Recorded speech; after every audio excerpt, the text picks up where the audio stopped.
Friend, તો આજે આરોહીનો birthday છે. તો આજે કેટલા વાગ્યા છે? હવે 10 વાગ્યા છે. તો હવે દુકાનેથી હમણાં નવડા થયા. તો હવે જઈએ છીએ અમે ઘરે. બારોબાર કદાચ આરોહી માટે કેક લેતા જ જશું. ઘરે આવ્યો અને હું ને કાળુ કેક લેવા નીકળવાના છે. અને ચોઈસમાં અમે કેક લેવા નીકળ્યા અને અમે જોયું રસમલાઈ, તે મસ્ત દેખાતું હતું. તો અમે સિલેક્ટ આ જ કર્યું. પછી તેમાં આરોહી નામ લખાવીને ઘર તરફ નીકળ્યા. તો રસ્તામાંથી અમે ગિફ્ટ લીધું અને સીધા પહોંચ્યા અમે ઘરે આવી અને બધા ઘરના ભેગા થઈ ગયા હતા. અને અમે કેક બહાર કાઢી અને કેન્ડલ રાખીને આરોહીને એકસાથે બધાએ વિશ કર્યું.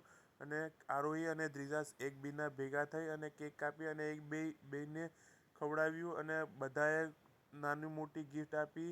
અને તેની મમ્મીએ તો સોનાની બુટ્ટી આપી હતી.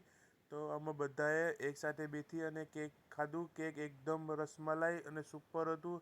અને પછી આરોહીએ કીધું કે મને ગિફ્ટ ખોલી આપો. તો એનું ગિફ્ટ